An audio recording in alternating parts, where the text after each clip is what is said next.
It's that time of the week again. Time for the only segment in boxing that gives you the facts and makes you laugh. It's Clapback Thursday.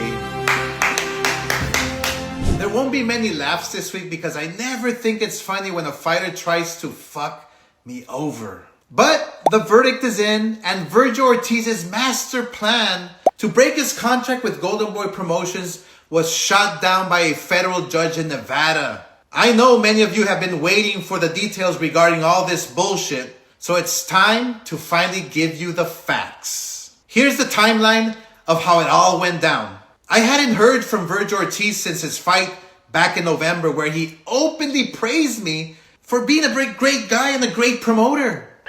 He is probably one of the most successful promoters in the history of the sport. And he has always been done right by me. I have nothing bad to say about him. I mean, he's gone out of his way. He texts me all the time. He's called me, he's FaceTimed me on Christmas. He does his job. I mean, everything that he's done, I think that he's done with good intentions with me.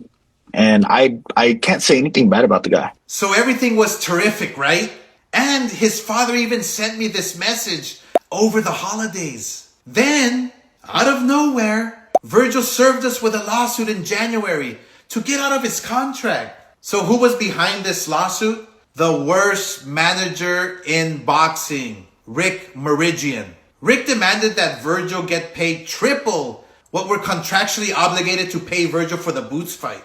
We were ready to make the fight, and I was lobbying to get him the most money possible. But Rick, being the selfish asshole he is, tried to line his own pockets and felt the grass was greener with the others who interfered on the other side. And now, thanks to his poor advice, Vergil's sidelined, and he's headed to waste more money and time in mediation. And that could last years. Vergil, I still want to believe you're a good guy, and you received the worst advice on the planet. We always did right by you, treated you with respect. Remember when we were in Texas, and I sent President Eric Gomez to sit with you while you and your father cried about pulling out of the fight the week of. And this was the second time this happened. And still, we believed in you. I generously gave you $200,000. Did you forget about that?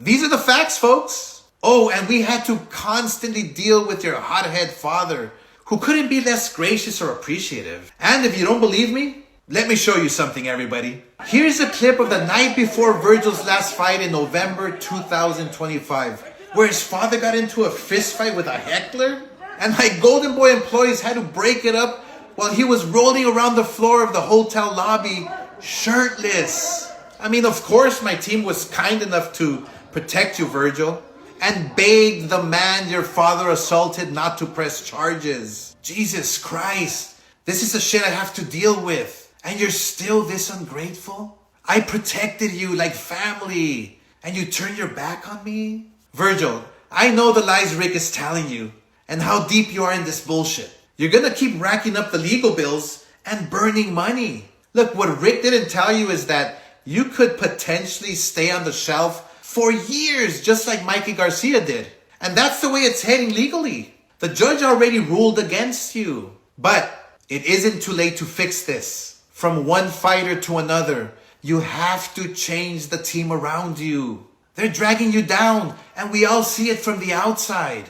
If you don't change your team, it's gonna be another sad ending for another potential star in boxing. Even though you tried to screw me over, I still want what's best for all my fighters. And I always will. So remember, kids, you're never a hater if you only speak the facts.